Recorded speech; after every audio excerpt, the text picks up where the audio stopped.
Dalam kitab Al-Mustadrak ala Sahihain, pengarangnya Hakim Naisaburi,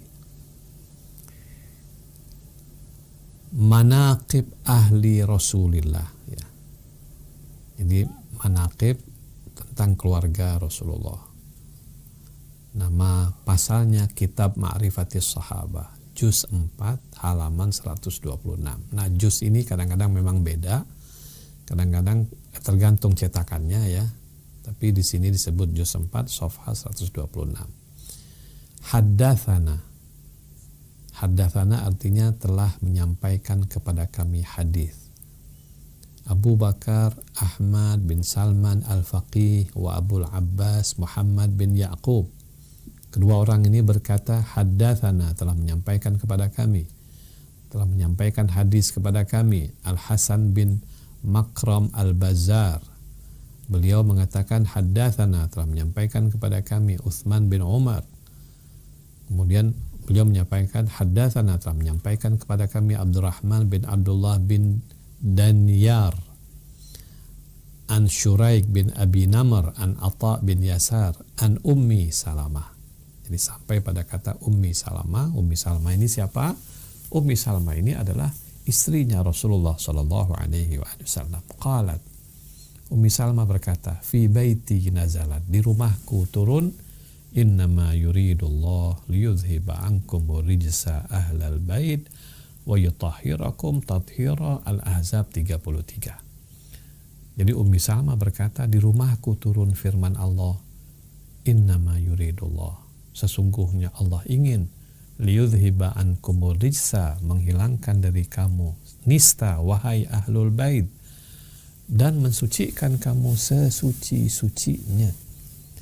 Oke, ini ayat Al-Ahzab 33 ini, kata Ummu Salamah, turun di rumahku. Qalat, Ummu Salamah cerita, fa'arsala Rasulullah sallallahu alaihi wa alihi ila aliyin wa Fatimata wal Hasan wal Husain, faqala haula ahlu baiti. Ummu Salamah berkata, kemudian Nabi memanggil Ali, Fatimah, Hasan dan Husain, lalu mendudukkan mereka bersama-sama Nabi. Lalu Nabi bersabda, haula ahlu baiti, mereka ini adalah ahlul baitku. Jadi kata ahlal bait dalam Al-Ahzab 33 itu dijelaskan oleh Nabi. Yang dimaksudkan dengan ahlul bait di situ adalah Ali, Fatimah, Hasan dan Husain. Oke, kita lanjutkan. Menarik ya. Apa kata Al-Hakim An-Naisaburi? Hadza haditsun sahihun ala syaratil Bukhari wa lam yukhrijahu. Ini adalah hadis sahih dengan syarat Bukhari, tetapi beliau dan Muslim, jadi Imam Bukhari dan Imam Muslim tidak mengeluarkannya. Nah, jadi kita melihat ya, mukmin dan mukminat, bagaimana hadis di dalam kitab yang namanya Al-Mustadrak. Jadi ini contoh saja bagaimana sebuah hadis yang sesungguhnya hadis itu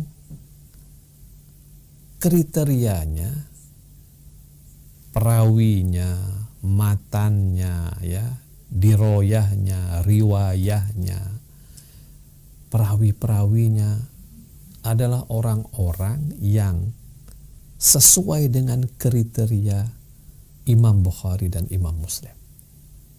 Tapi mereka tidak keluarkan hadisnya.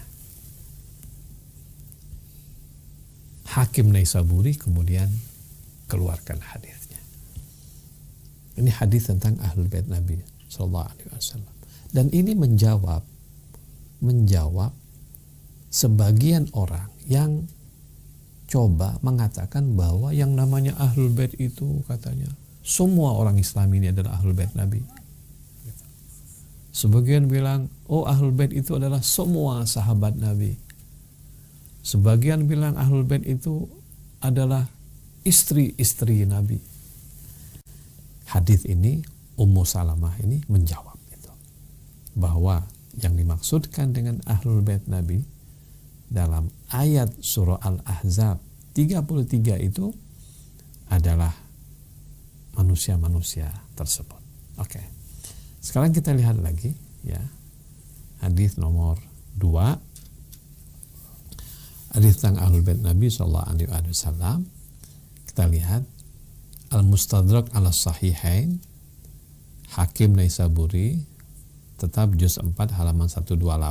Sebetulnya hadisnya sama karena tentang Ahlul Bait ini ada sekian banyak hadis, tapi saya coba bacakan beberapa saja sebagai bukti saja betapa hadis-hadis tentang Ahlul Bait Nabi ini sesungguhnya kualitasnya sangat kuat dan tidak boleh kita abaikan. Oke. Haddatsani Abul Hasan Ismail bin Muhammad bin Al-Fadl bin Muhammad Sya'rani. Haddatsana jaddi, haddatsana Abu Bakar bin Syaibah Al-Hizami. Haddatsana Muhammad bin Ismail bin Abi Fudaik. Haddatsani Abdurrahman bin Abi Bakar Al-Maliki.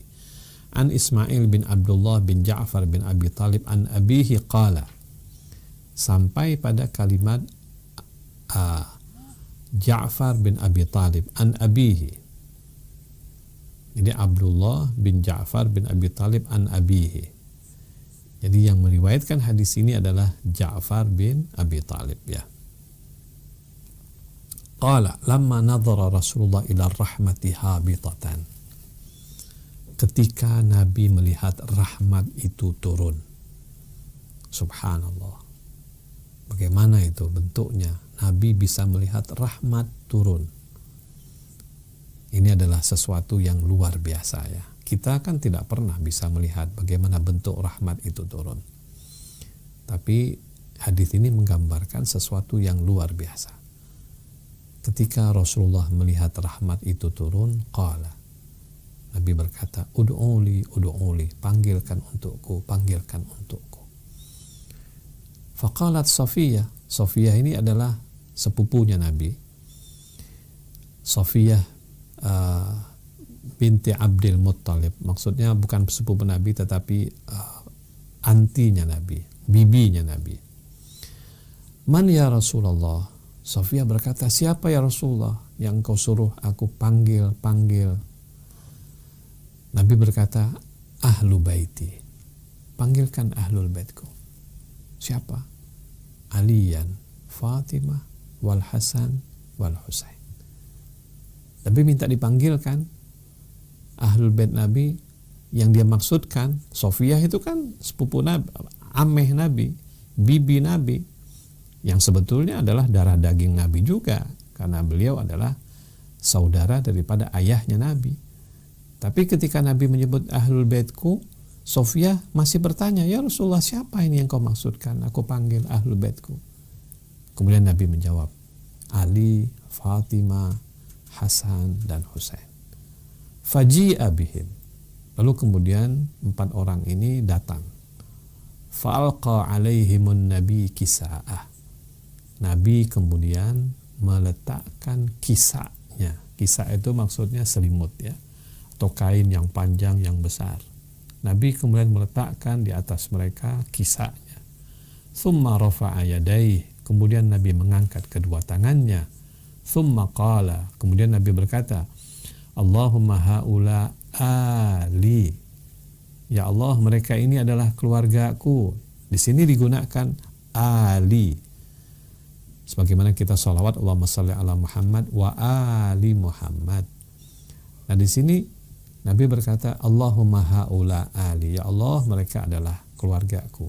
Fasalli ala Muhammadin wa ala ali Muhammad. Maka ya Allah, kirimkan salawatmu kepada Muhammad dan kepada keluarga Muhammad. Wa anzalallahu azza wa jalla. Allah menurunkan firman-Nya, innama yuridullah liyudhhiba ankumur rijsa ahlal bait wa yutahhirakum tathira.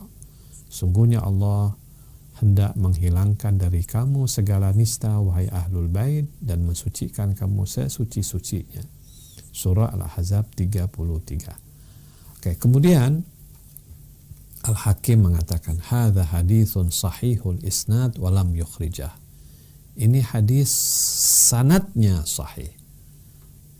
Sanadnya sahih. Nama-nama yang kita jadikan sebagai sandaran untuk menyampaikan hadis itu yang namanya isnad, itu dibilang semuanya sahih. Walam yukhrijah, tetapi Bukhari dan Muslim tidak mengeluarkan hadis ini. Maksudnya tidak mencatatkan hadis ini. Waqad sahhat ar-riwayatu ala syarti syaikhain. Riwayat ini sahih berdasarkan syarat dua syekh di atas, Bukhari dan Muslim.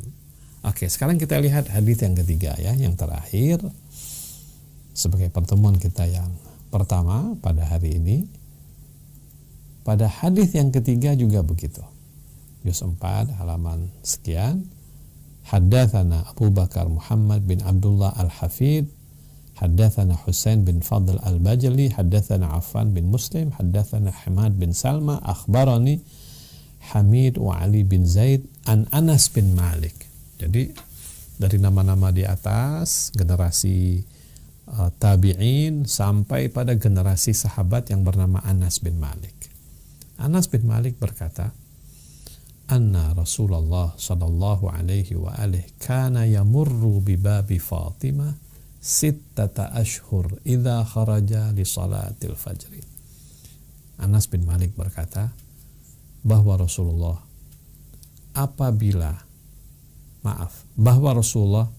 lewat di depan pintunya Fatimah selama 6 bulan saat Rasulullah ingin keluar sholat subuh. Yaqulu as-salat ya ahlal bait. Salat wahai ahlul bait. Jadi Anas bin Malik berkisah bahwa Nabi setiap kali mau pergi ke masjidnya untuk sholat subuh, beliau melewati rumahnya putrinya Siti Fatimah, melewati pintu rumahnya Siti Fatimah, lalu berdiri di depan pintu itu dan berkata, as-salat ya ahlal bait, as-salah ya ahlal bait, as-salah ya ahlal bait. Innama yuridullah liyudhiba ankum risa ahlal bait wa yutahhirakum tathira. Jadi Nabi membaca itu. Pertama Nabi berkata as-salat ya ahlal bait, innama yuridullah liyudhiba ankum risa ahlal bait wa yutahhirakum tathira. Nah, menarik kan mukminin dan mukminat. Nabi selama 6 bulan berturut-turut, tidak disebutkan berturut-turut, tapi Nabi selama 6 bulan, kata Anas bin Malik, lewat di depan pintu rumah Fatimah ketika saat ingin sholat subuh, berdiri lalu mengatakan gitu, as-salat ya ahlal bait, as-salat ya ahlal bait, terus baca ayat itu, innama yuridullah yudhiba ankum risa ahlal bait wa yutahhirakum tathira. Hadis ini sahih sesuai dengan syarat Bukhari dan Muslim, tapi tidak disebutkan dalam dua kitab tersebut, tetapi dilengkapi oleh Al-Hakim An-Naisaburi dalam kitabnya Al-Mustadrak. Nah, mukmin dan mukminat, itulah hadis-hadis yang jarang disampaikan. Hadis-hadis yang sebagian orang merasa alergi ketika mendengarnya. Tidak boleh kita alergi mendengar hadis tersebut. Ya memang terserah kepada kita sih, pilihan ada pada kita. Tapi yang saya bacakan adalah hadis Nabi tentang Ahlul Bait yang begitu indahnya, yang seharusnya menjadi bagian daripada cara beragama kita juga. Mudah-mudahan apa yang saya sampaikan pada kesempatan ini bermanfaat. Semoga Allah senantiasa melindungi kita